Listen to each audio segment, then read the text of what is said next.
प्रकृति डॉक्टर सुनीता चौधरी जी से अनुरोध कि श्लोक नंबर 27 से 35 तक के श्लोकों को गीता प्रेरणा पुस्तक से पढ़ दें। 27 और 28 इकट्ठा है, वो पढ़ रही हूँ पहले। प्रकृते है क्रियमाणानि गुणैः कर्माणि सर्वशः अहंकार विमूढ़ आत्मा कर्ताहमिति मन्यते तत्त्ववित्तु महाबाहो गुण कर्म विभागयोः गुणागुणेषु वर्तन्त इति मत्वा न सज्जते। वास्तव में संपूर्ण कर्म सब प्रकार से प्रकृति के गुणों द्वारा किए जाते हैं, तो भी जिसका अंतःकरण अहंकार से मोहित हो रहा है, ऐसा अज्ञानी मैं करता हूँ ऐसा मानता है।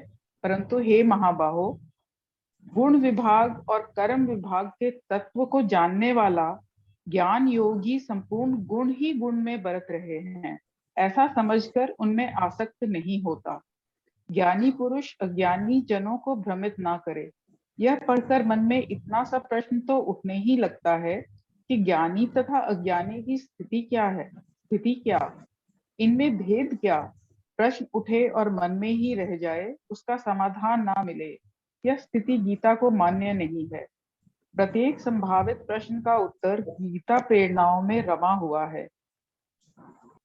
प्रकृति की समस्त क्रियाएं देखें, सूर्य का उदय होना या अस्त, चंद्र ज्योत्सना, वर्षा का होना या ना होना, वायु का न्यूनाधिक वेग में चलना, और ऐसे ही प्रकृति में सब कर्म। अपने शरीर को देखें, शरीर का बनना, विकसित होना, पाचन शक्ति, रक्त संचार, हृदय गति, समस्त क्रियाएं हो रही हैं।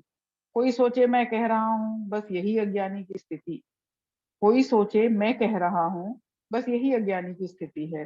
भगवान कहते हैं अहंकार से मोहित पुरुष ही कर्ताहमिति मन्यते, स्वयं को कर्ता मान लेता है। अर्जुन अर्जुन हैं जितने कर्म ये सभी किए जा रहे हैं गुणों द्वारा ही, अहंकार से जो है मोहित हुआ, मैं करने वाला हूं माने सदा। व्यष्टि रूप में शरीर का संचालन ले या समष्टि रूप में बाह्य प्रकृति का, विचार करें इसमें अहंकार की कहाँ और क्या भूमिका है। कहीं भी नहीं और कुछ भी नहीं। प्रकृति में कुछ भी तो नहीं जिसके लिए मनुष्य यह कह सके कि यह मेरे द्वारा ही हो रहा है। यही अज्ञान है जो मनुष्य को अहंकार के अधीन करता है। विवेक एवं समझदारी की स्थिति किसी भी रूप में नहीं है यह। श्री भगवान इसलिए अहंकार के साथ मूढ़ आत्मा शब्द का प्रयोग कर रहे हैं। अहंकारी विमूढ़ व्यक्ति मानता है मैं करता हूँ, यह उसकी मान्यता है, वास्तविकता नहीं। वास्तविकता तो यह है गुणा गुणेशु वर्तन्त, गुण गुणों में बरत रहे हैं। 3 गुण हैं, सत्व रज और तम। क्रियाएं भी इन्हीं गुणों की प्रधानता से होती हैं। कहीं सतोगुण मुख्य होगा तो सत्संग सेवा सुमिरन आदि कल्याणप्रद आध्यात्मिक क्रियाओं में रुचि और उन्हीं का संपादन होगा। कहीं रजोगुण की प्रधानता होगी तो लोभ मोह अहंकार आदि वृत्तियों की अधीनता से कर्मों की धुन, तथा यदि तमोगुण प्रबल होगा तो प्रमाद आलस्य अति निद्रा एवं शास्त्र निषिद्ध कर्मों की प्रवृत्ति दिखाई देगी। गुण और कर्म के विभाग को तत्व से जानने की बात यहाँ श्री गीता जी ने कही। तत्ववित्तु महाबाहो गुण कर्म विभागयोः, बहुत महत्वपूर्ण और सूक्ष्म चिंतन है इस विलक्षण ग्रंथ का। कर्म की प्रत्येक बारीकी को स्पष्ट कर रहा है यह कर्म योग का 3रा अध्याय। गुण प्रकृति से संबद्ध है, गुणों की अनुसार क्रियाएं हैं। चेतन तत्व इनसे पृथक अतीत निर्लिप्त है। स्वयं को चेतन तत्व से संबद्ध करें, अपनी उस वास्तविकता को पहचाने जिसकी चेतना में सब चैतन्यता भास रही है, जिसके प्रकाश से सब प्रकाशित है। अपने आप को वहां ला कर देखें। तत्व यही है। इसे जान लेने से गुणों और कर्मों का विभाग स्पष्ट सामने आ जाएगा। 3 गुण और उन्हीं से संपादित सब क्रियाएं गुण गुणों में ही बरत रहे हैं। इति मत्वा न सज्जते, मगर जान लेता है जो इनका मर्म कि है वास्तव में क्या गुण और कर्म, गुणों में ही गुण वर्तते हैं सभी, जाने जो यह न हो मोहित कभी। तेज बहते हुए जल प्रवाह को किनारे से देखो, आनंद लो, उसमें उलझ जाना भयावह परिणाम ला सकता है। बुद्धिमान बने, ज्ञानवान बने, अज्ञान को जीवन से अलग करें, तत्व को पहचाने, उसी में रहें। प्रकृति के कार्य गुणों के अनुसार गुणों से गुणों में हो रहे हैं, होते रहें, केवल देखें, उनमें आसक्त ना हो, उलझे नहीं। जीवन का एक अलग सा आनंद है इस स्थिति में, इसे अनुभव करें। श्लोक नंबर 29। प्रकृतेर गुण सम्मूढ़ाः सज्जन्ते गुण कर्मसु तान कृत्स्न विदो मंदान कृत्स्न विन विचालये। प्रकृति के गुणों से अत्यंत मोहित हुए मनुष्य गुणों और कर्मों में आसक्त रहते हैं। उन पूर्णतया न समझने वाले मंद बुद्धि अज्ञानियों को पूर्णतया जानने वाला ज्ञानी विचलित ना करे। ऐसा कभी ना सोचे कि मैं इतना बड़ा ज्ञानी और यह बिल्कुल अज्ञानी। सभी एक साथ एक अवस्था तक नहीं पहुंच सकते। आम के वृक्ष से एक साथ कच्चे आम तोड़े जाते हैं, पकाने के लिए रखे जाते हैं, लेकिन एक साथ सब नहीं पक जाते। पके हुए आम को अध पके आम का उपहास करने का अधिकार नहीं। समय आने दें, वह भी पक सकता है। कुछ लोग ज्ञान के तत्व को पूर्णतया समझ लेते हैं, गुणों और कर्मों के विभाग को भी ठीक प्रकार से जान लेते हैं। ये अच्छी बात है। लेकिन ऐसे बहुत हैं जो कर्म तो करते हैं, लेकिन वास्तविक तत्व को पूर्णतया नहीं जानते। कई बार शुभ कर्म भी अपनी ओर से करते हैं, लेकिन आगे क्या प्राप्ति या क्या स्थिति हो सकती है, वहां तक न पहुंचकर केवल बीच में आसक्त हो जाते हैं।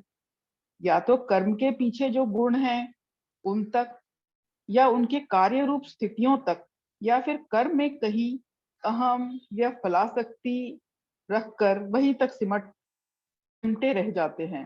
अकृत्स्नविद वे अभी पूर्णतया नहीं समझ पा रहे हैं कि कर्म के द्वारा ही गुणों और कर्मों के बंधन से अतीत परम उच्च तात्विक अवस्था भी प्राप्त की जा सकती है। वे अभी पूरी तरह प्रकृति के गुणों द्वारा ही मोहित हैं तथा कर्मों गुणों में ही आसक्त है।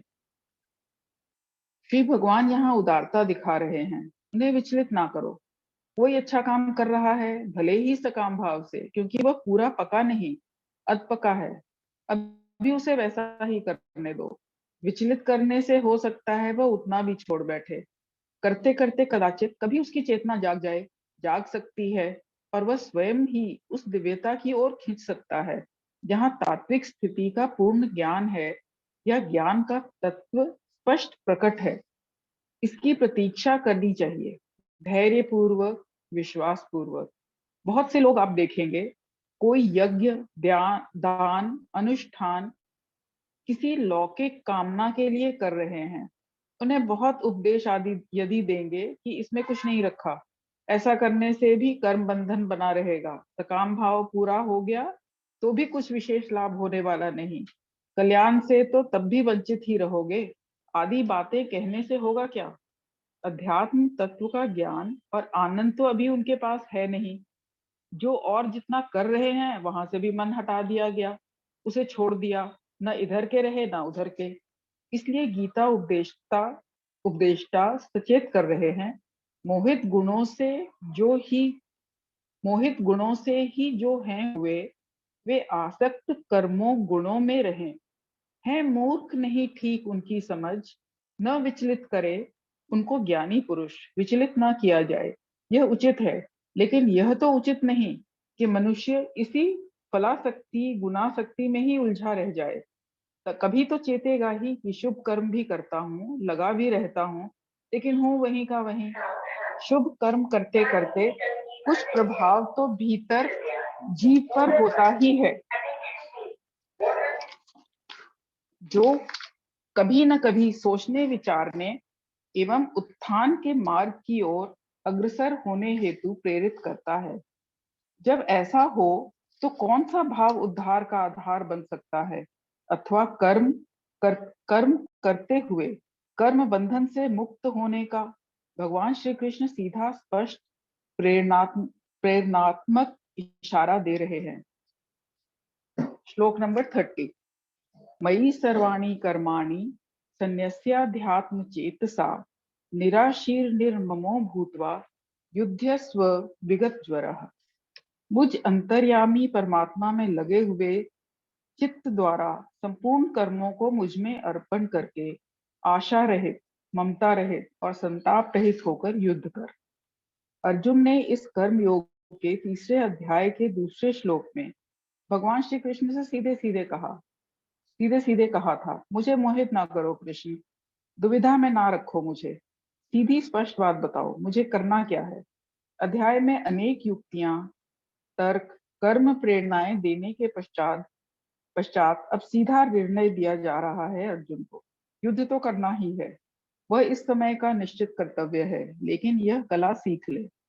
युद्ध के परिणाम में नहीं फंसेगा, बंधन मुक्त रहेगा। चित्त अपने को ध्यान में जोड़कर सभी कर्मों को मुझ पे ही छोड़कर न रख आशा और न ही ममता कहीं, तू कर युद्ध अब छोड़ संताप भी। बात अर्जुन की ही तो नहीं, गीता चिंतन तो एक व्यापक प्रेरणा है, एक सार्वभौम यूनिवर्सल आह्वान है। अर्जुन को तो अपने जीवन की प्रेरणाओं में एक निमित्त समझो, सीधा साधा भाव यही पकड़ो, निश्चित निर्धारित कर्तव्य कर्म तो करना ही है। उस संबंध में कोई दुविधा या ऊहापोह की स्थिति नहीं। कैसे करना है? श्री भगवान कहते हैं, सबसे पहले तो अपने चित्त को इधर उधर के चिंतन चिंता से हटाओ। कर्म शरीर में करना है, करे, लेकिन भीतर से चित्त को मेरे में जोड़ो। अध्यात्म का तत्व यहीं से पकड़ में आने लगेगा, आ जाएगा।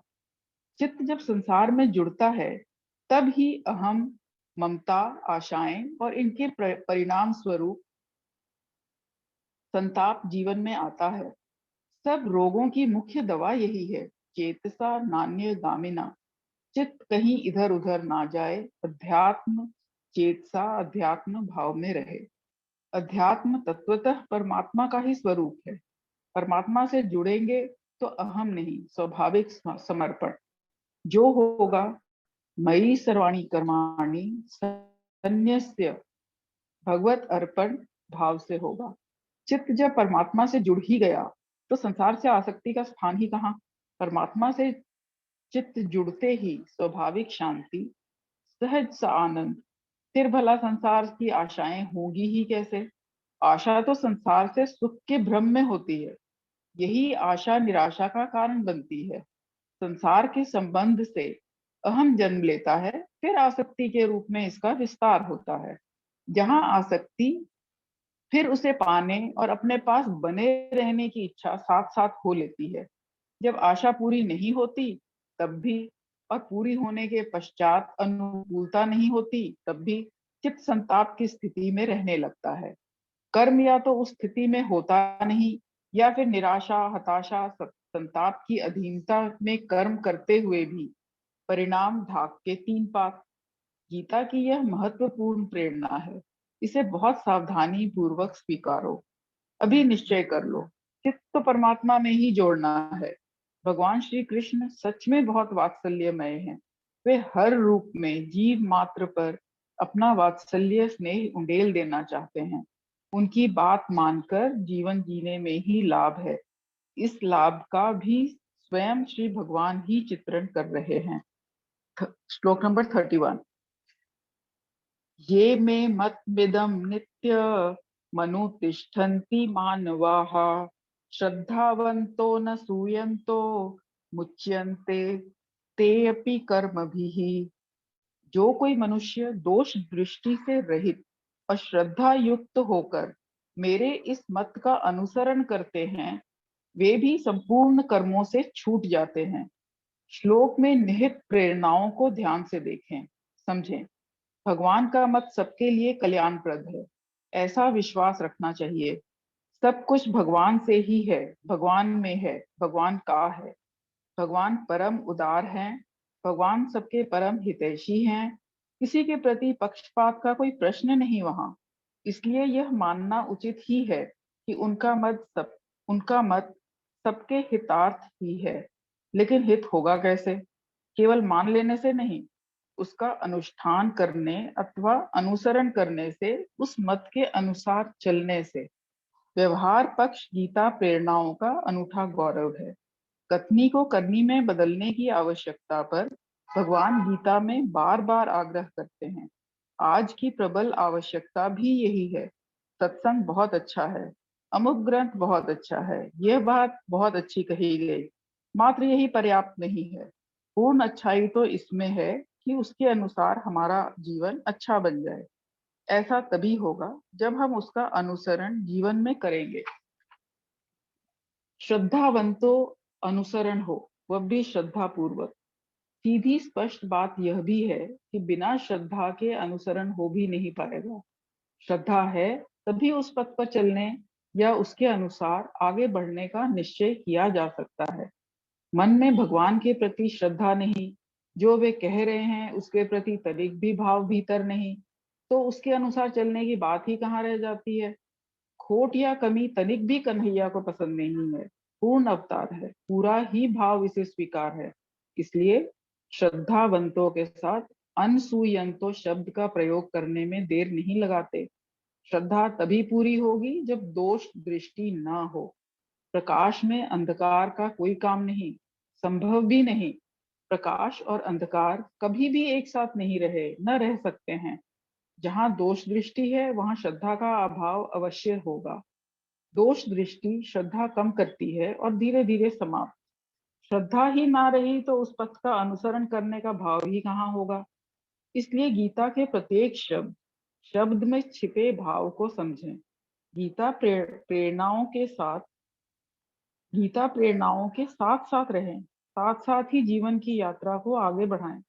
भगवान आश्वस्त करते हैं कि इस मत का अनुसरण कर्म बंधनों से मुक्त कर देगा। श्रद्धा सहित दोष देखे बिना चले जो सदा ऐसे, जैसे कहा, पुरुष ऐसे ही कर्मों के जाल से पा लेते हैं मुक्ति सदा के लिए।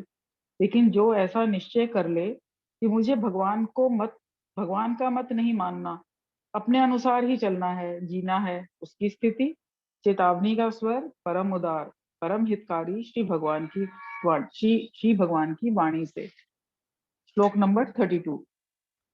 ये त्वे तदभ्यसूयन्तो नानुतिष्ठन्ति मे मतम् सर्वज्ञान विमूढ़ांस्तान् विद्धि नष्टान चेतसः। परंतु जो मनुष्य मुझ में दोषारोपण करते हुए मेरे इस मत के अनुसार नहीं चलते हैं, उन मूर्खों को तू संपूर्ण ज्ञानों में मोहित और नष्ट हुए ही समझ। दोनों स्थितियां साथ साथ स्पष्ट करना गीता की अनुपम विशेषता है।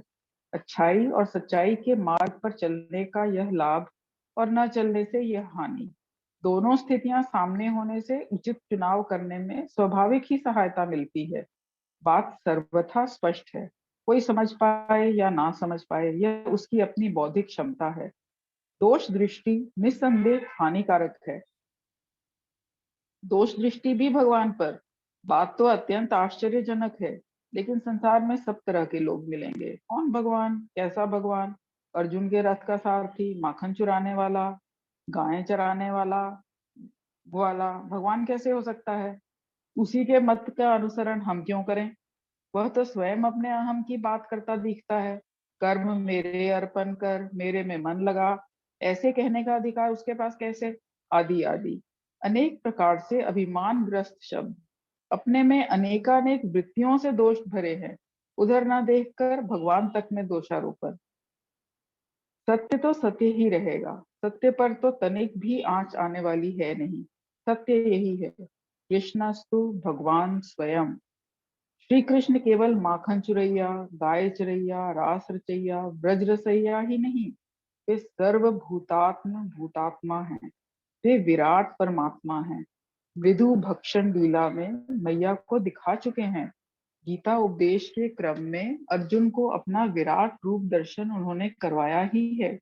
यह भी सत्य है, उनमें चित्त जोड़कर संपूर्ण कर्म उनके अर्पण कर देने से पाप ताप संताप से बचा जा सकता है।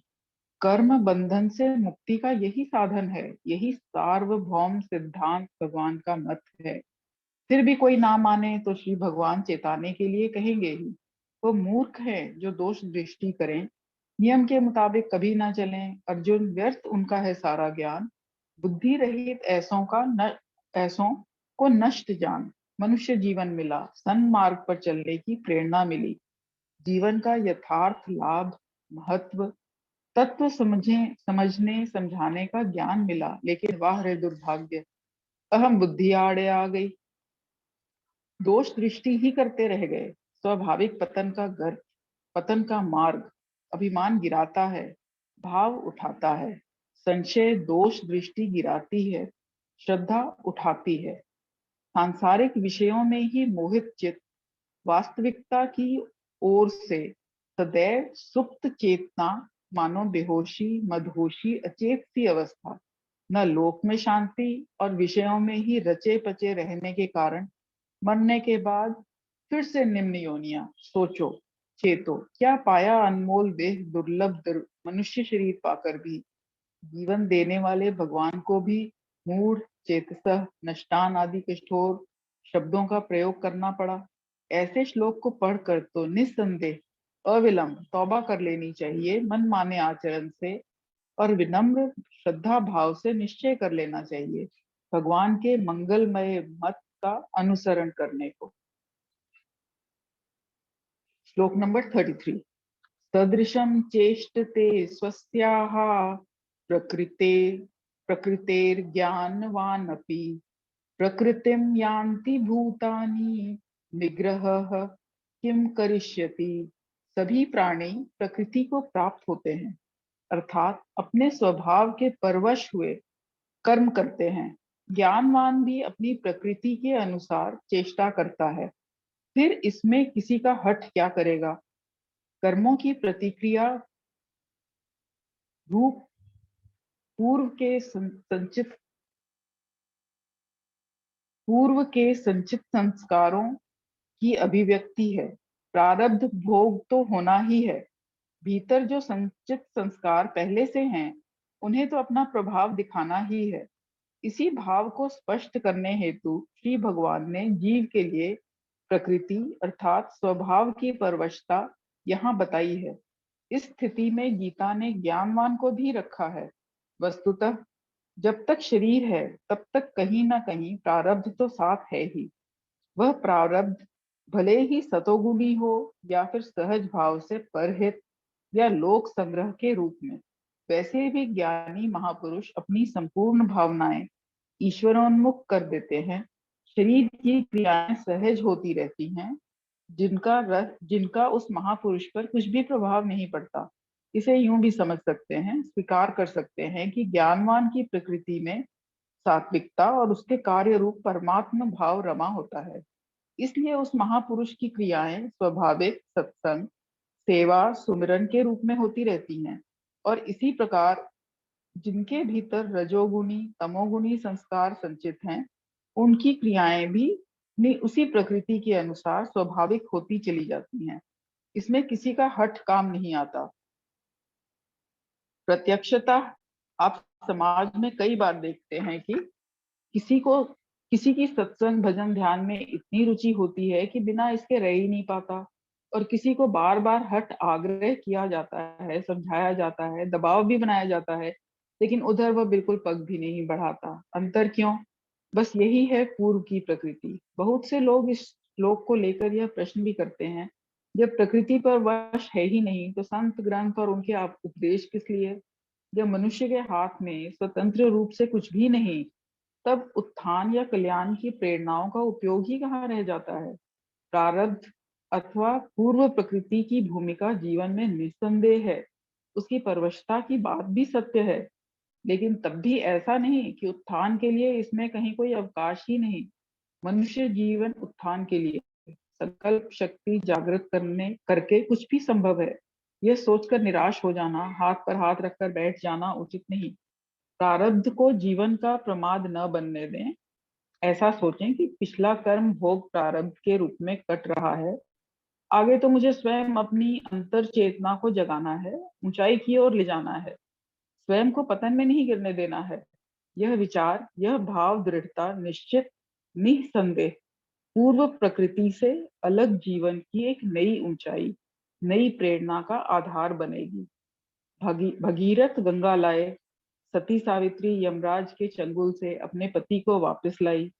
ध्रुव ने 6 वर्ष की आयु में भगवान को अपने सामने ला खड़ा किया। आदि ढेरों उदाहरण प्रकृति की परवशता से अलग दृढ़ संकल्प के प्रत्यक्ष प्रमाण हैं। इसलिए इस श्लोक को पढ़ें, समझें। कोई दूसरा हमारे अनुरूप नहीं चल रहा है, हम इसी से परेशान हुए जा रहे हैं। किसी की प्रकृति हमारे अनुरूप नहीं है, यही बात हमारी निराशा बनी रहती है। इससे बचें, लेकिन आगे दृढ़ता पूर्ण अपना उचित मार्ग खोजें, उस पर चलें। इस श्लोक को प्रेरणा बनाएं, दुर्बलता नहीं। श्री भगवान आगे बढ़ने का मार्ग कैसे कैसे प्रशस्त कर रहे हैं, देखो। श्लोक नंबर 34। इंद्रियस्येन्द्रियस्यार्थे राग द्वेषौ व्यवस्थितौ तयोर्नवशमागच्छेत तौ ह्यस्य परिपन्थिनौ। इंद्रिय के अर्थ में अर्थात प्रत्येक इंद्रिय के विषय में राग और द्वेष छिपे हुए हैं। मनुष्य का उन दोनों के वश में नहीं होना चाहिए, क्योंकि वे दोनों ही उसके कल्याण मार्ग में विघ्न पैदा करने वाले महान शत्रु हैं। राग और द्वेष मन की वृत्तियां हैं, लेकिन गीता चिंतन की एक और गहराई कितनी सूक्ष्म, कितनी अनूठी है। श्री कृष्ण कहते हैं, प्रत्येक इंद्रिय का उसके विषय में राग द्वेष रहता है। साधक कहीं भी किसी भी प्रकार से भटक ना जाए, भ्रमित ना हो जाए। संभवतया इसीलिए उन्होंने सावधानी रखने की ऐसी महान प्रेरणा दी। विचार पूर्वक देखें, आप इस गहनता को बहुत सहजता से स्वीकार करेंगे। प्रत्येक इंद्रिय का अपना अलग विषय है। हमारा स्वभाव प्रायः अनुकूलता में जीने का बना रहता है। जिस विषय में अनुकूलता दिखी वहां राग, और जहां प्रतिकूलता लगी वहीं द्वेष। खाने को भोजन अपने मन के अनुकूल मिला, बहुत स्वाद लेकर खाया, स्वाद की आसक्ति, यही राग है। जब हमारे अनुकूल नहीं बना, उस समय उस भोजन को देखते ही मन में कैसा भाव उपजता है। कई बार नाक भौं सिकुड़ने लगती है, क्या बना दिया, हमें नहीं खाना, आदि आदि। बस यही द्वेष है।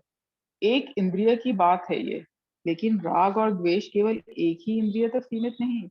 गीता का स्पष्ट उद्घोष प्रत्येक इंद्रिय का उसके विषय में राग द्वेष रहता है।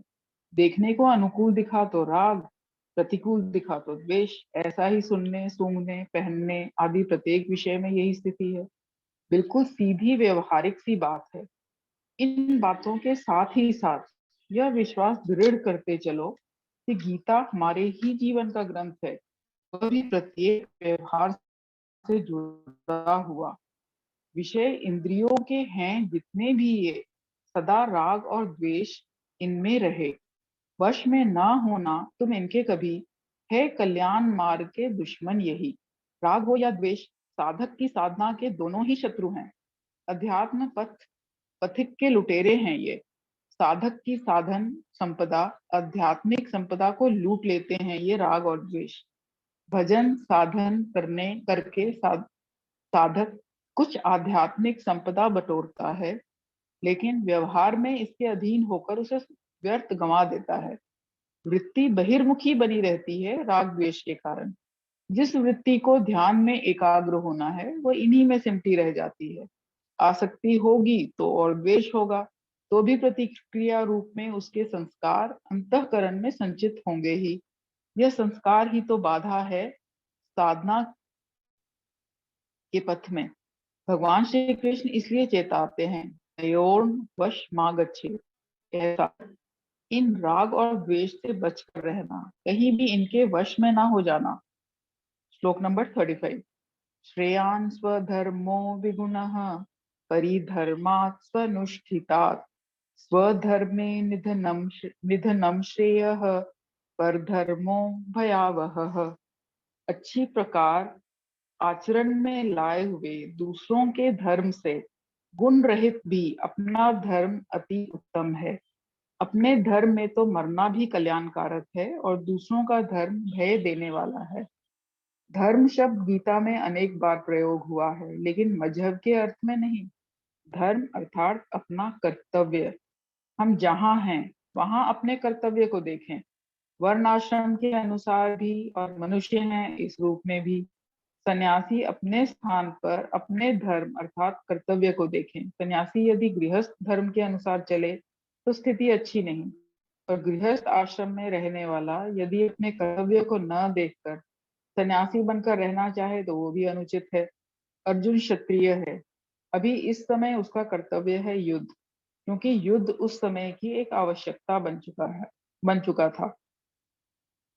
दुर्योधन और कौरव पक्ष का अहंकार सभी सीमाएं लांघकर समूचे समाज में विष बेल की तरह फैल रहा था। आवश्यक ही नहीं, अनिवार्य था इस विष बेल को अलग करना, ताकि सारा वातावरण ही विषैला न बन जाए। अर्जुन ने तो कह दिया था कि इससे अच्छा तो मैं भिक्षा का अन्न खाकर निर्वाह कर लूं, लेकिन भगवान यहाँ स्पष्ट कर रहे हैं यह स्वधर्म नहीं पर धर्म है। विद्यार्थी का कर्तव्य है पढ़ाई करना। यदि वह कुसंग में पढ़कर नशा, जुआ आदि बुरी आदतों को अपने ऊपर आरोपित करता है तो उसकी क्या है। माता पिता यदि असहाय हैं, रुग्ण हैं, अनपढ़ हैं, साधारण हैं, तो युवक का कर्तव्य है उनका सम्मान करे, उनके प्रति सेवा भावना बनाए रखे। पति यदि कुरूप है या कुछ कम गुणवान है तो भी स्त्री का कर्तव्य पतिव्रत धर्म का पालन है। ऐसा ही सबको अपने अपने स्थान पर, अपनी अपनी अवस्था, अपने अपने कार्य क्षेत्र के अनुसार इस भाव को समझ लेना चाहिए। भगवान ने कृपा पूर्वक मनुष्य जीवन दिया है, मनुष्य बनकर रहें। जीवन क्यों मिला है? कर्तव्य, गंतव्य, प्राप्तव्य क्या है? इस समय युद्ध अधर्म नहीं, तेरा धर्म है। और यदि युद्ध करते हुए तुम्हारा भी गया तो भी स्वर्ग के द्वार तेरे लिए खुले हैं। हतो वा प्राप्स्यसि स्वर्गम। और यदि अपने धर्म से च्युत होता है तो अपकीर्ति, अपयश ही हाथ लगेगा। वस्तुतः यह अपनी कर्तव्य निष्ठा में दृढ़ रहने की ही प्रेरणा है। मृत्यु का भय भी डिगा ना पाए। जीवन के साथ भी इस आत्म और आत्मा ही जीव का स्वभाव है। देहाध्यास में रहकर मृत्यु का भय अपने स्वभाव आत्म भाव में रहकर जिस मरण में जग डरे, मेरे मन आनंद, कब मरी हूं, कब पाई हूं पूर्ण परमानंद। देहाध्यास में जीवन भी भय मिश्रित और आत्म भाव में मृत्यु भी परमानंद। लगे बेहतर है धर्म अपना है, पर धर्म में तो सदा रहता भय।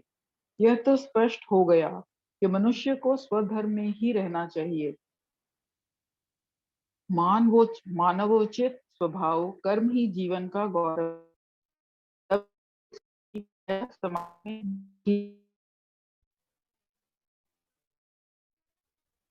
क्या